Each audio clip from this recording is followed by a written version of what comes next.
Hey, what's up, y'all? So those of y'all who know me know I'm a huge anime fan. I'm also a huge C.S. Lewis fan.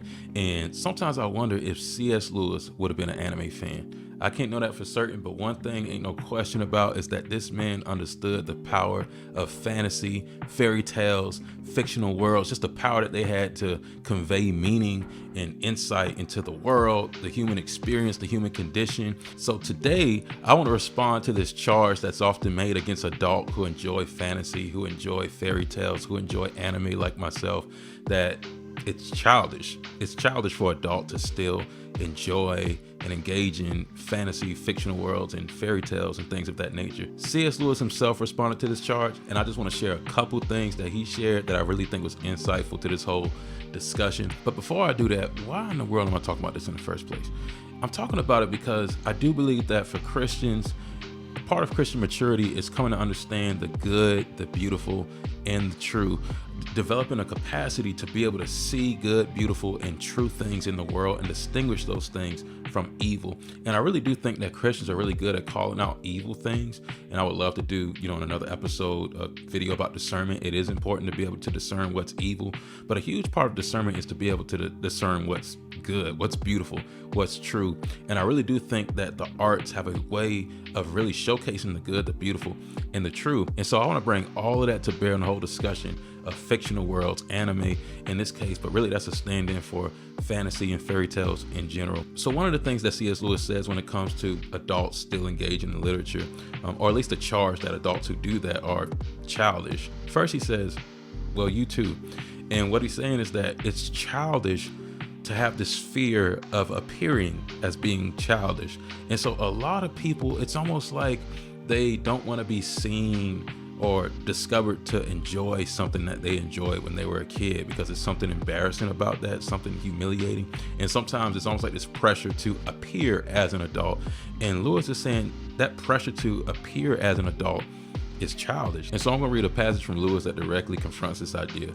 Critics who treat adult as a term of approval instead of as a merely descriptive term cannot be adult themselves. To be concerned about being grown up, to admire the grown up because it is a grown up, to blush at the suspicion of being childish, these things are the marks of childhood and adolescence. And in childhood and adolescence, they are, in moderation, healthy symptoms. Young things ought to want to grow. But to carry on into middle life or even into early manhood, this concern about being adult is a mark of really arrested development. When I was 10, I read fairy tales in secret and would have been ashamed if I had been found doing so. Now that I am 50, I read them openly. When I became a man, I put away childish things, including the fear of childishness and the desire to be very grown up. Now again, the point is not that adults shouldn't strive to act as adults. It's this idea that it's a very shallow and immature impulse to suppress things that we enjoy or that we enjoyed in childhood just because we're adults. So if you're dismissing fairy tales, fictional worlds, anime just because you're an adult, that's not the best reason to not engage in these things. And if you're one of those people who do enjoy these things, there's nothing to be ashamed about. Let me use an example. So like when I was a kid, I loved riding my bike, right? And I rode my bike everywhere. But as I grew older, I learned how to drive. I got a car and now I drive almost everywhere. But I still know how to ride a bike. And it's not childish for an adult to ride a bike.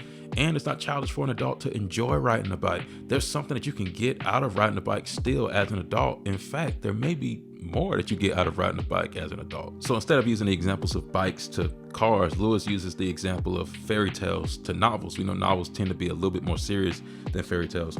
And he says, I think my growth is just as apparent when I now read the fairy tales as when I read the novelists. For I now read the fairy tales better than I did in childhood.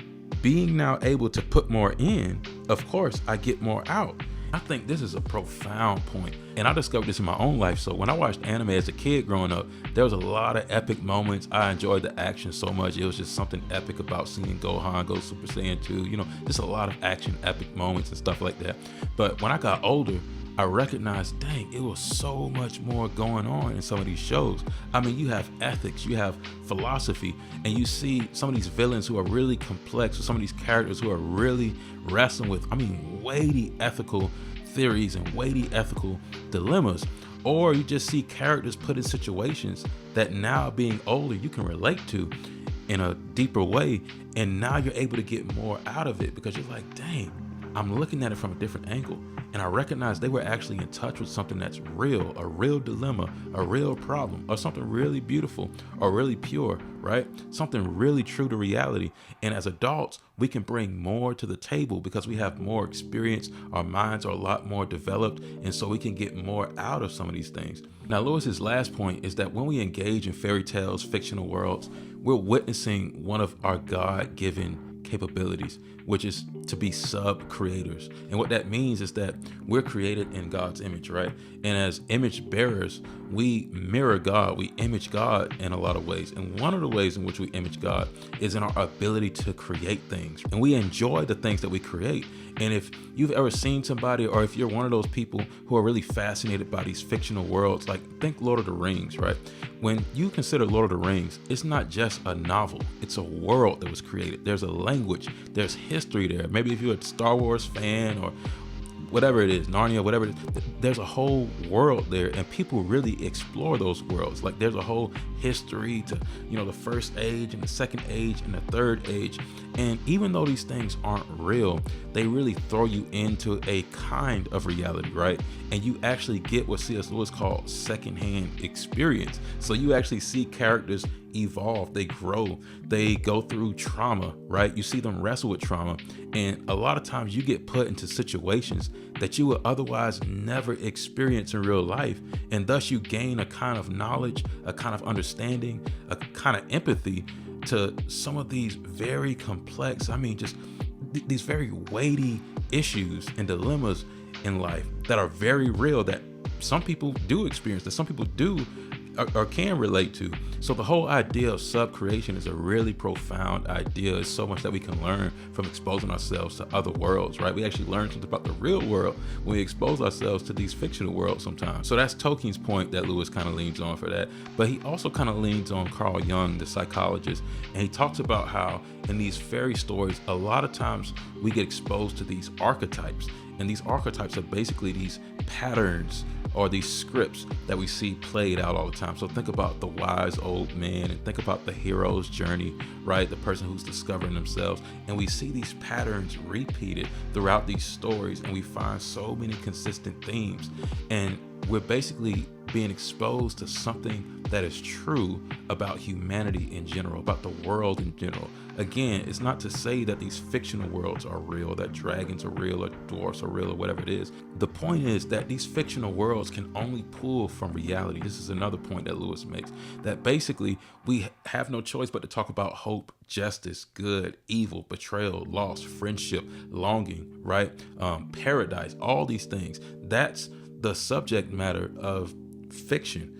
You have to deal with those things. And obviously, some fictional writers are going to say untrue and very ugly things about reality and twisted things, but there's also going to be a lot of good and so many things that we can learn from. And so Lewis says that in engaging in these stories, we're obeying the old precept, know thyself.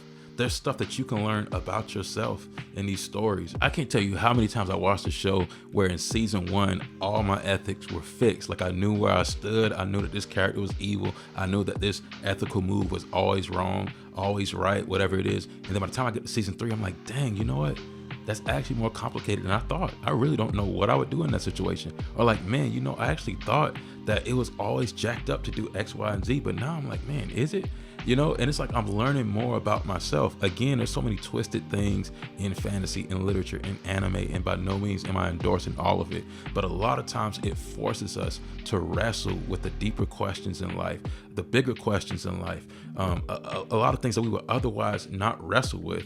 And there's something very edifying about that. And we should at least be open to that as adults. So anyway, those are some insights from C.S. Lewis on why adults can and should engage in fairy tales and literature of that sort, because it's so much for us to learn, and adults should be open to gaining more experience about life, to learning more about the world. And fictional worlds can sometimes be the best place to acquire that knowledge. So if you into that sort of thing, you definitely want to subscribe to this channel, because one huge mission of mine is to help people understand theological themes more and theological concepts. And I think that nothing quite does that like the arts, stories in particular. So there's going to be a lot of intersection between theology and the arts on this channel. I think nobody modeled that more than C.S. Lewis, so that's why I share his insights today. But let me know what y'all think about adults and their engagement with fantasy fiction, with anime. Let me know how you feel about that. Thoughts, questions, concerns, objections.